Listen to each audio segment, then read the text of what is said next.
praise Martin Chuck for a tip he did where he broke down the backswing, and it's not what you think it is. And if you don't turn your body at all and all you do is lift the arms, that's actually the backswing, and then you just turn, okay? And so don't turn the body, just flex the right arm and then turn.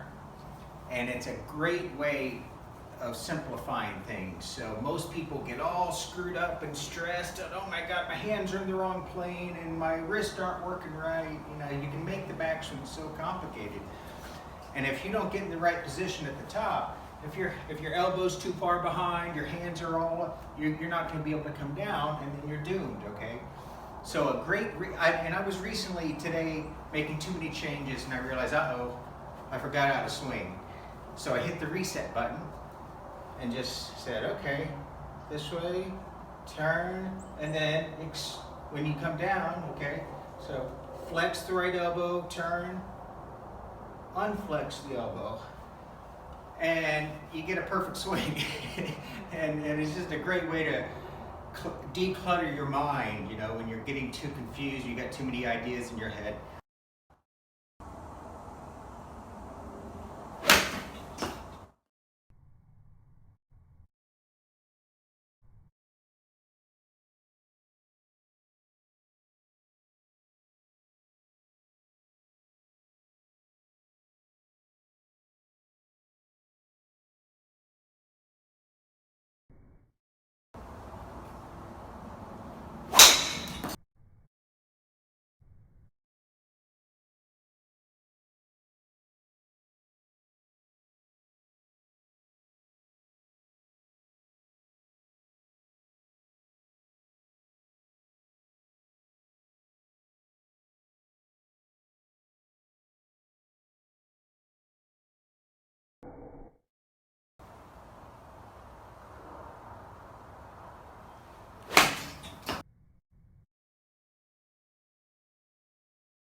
Simplifies everything.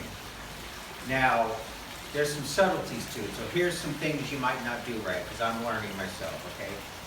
So first of all, the left arm needs to stay straight. That means if you try to bring it up too vertical, the left arm. So figure out, we all have different bones, but figure out how you keep the left arm straight. So you're going to be raising at an angle, okay? Again, now all you're going to do is flex that right elbow, flex that right elbow. And then the other thing you'll probably not do is right here at the end, you're probably not going to get radial deviation. So go ahead and cock the wrist all the way. See this? So flex the right elbow, then radial deviate. Flex the right elbow, then radial deviate. But then for the turn, make sure that your pelvis turns, okay? You're probably going to get stiff there. So figure out how you pivot. For me, when I pivot, my rear end goes this way, my right leg straightens, okay? So make sure you then pivot properly. So 1, 2, pivot, and then reverse pivot. And so the final part is you're probably not going to turn enough this way. So once you get the first part done, then work on really getting ground forces. Just think about really turning against the ground, okay? So,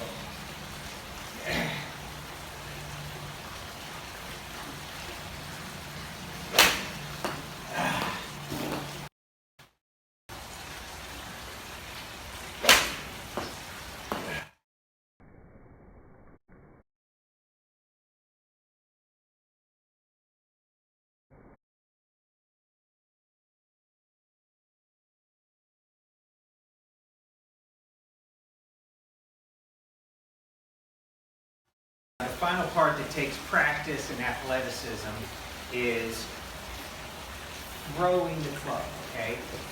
So that's where you're gonna have to make sure that you get good turn, but also the key, for this drill, don't think about this. This will just happen. For this drill, what do? You got to the top by flexing the right elbow. I want you to think about unflexing or extending, okay? So here we go. Now we're all at the top. All I want you to think about is extending that, because that's going to get you into this position, okay? This triangle here, that's the position, not here. Okay, that's a bad swing. Fully extended. So flex, turn, and now extend that right arm, okay? See, my head is, I'm looking sideways. I'm not like this, okay? That's what takes. So do that in slow motion, okay? So to get this down, don't just try in full swing. So do some really slow motion drills, okay? So watch this. Get in this position, turn. Now all we're gonna do is extend that right arm. Okay? Do that in slow motion.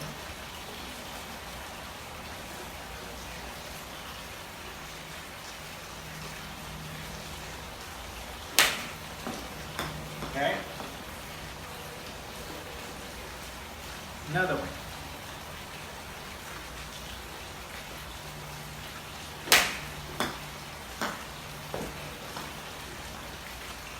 And then let's try about an 80% swing here, okay?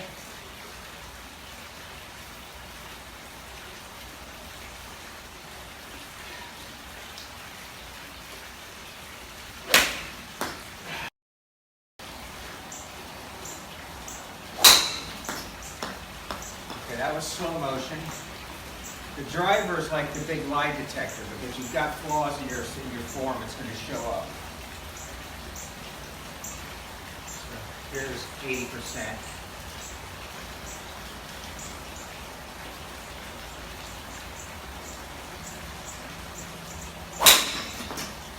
And that was pretty good.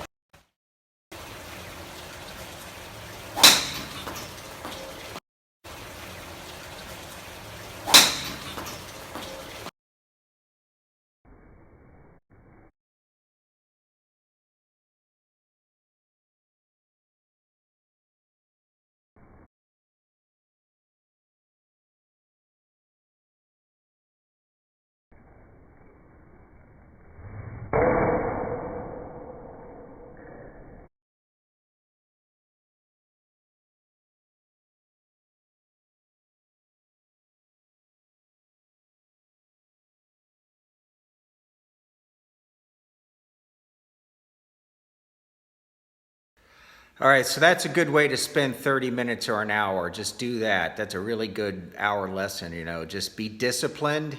Start with slow motion, and then work up to 80% swings, and just do this drill, and you'll start to feel how the hips and shoulders and arms are supposed to work.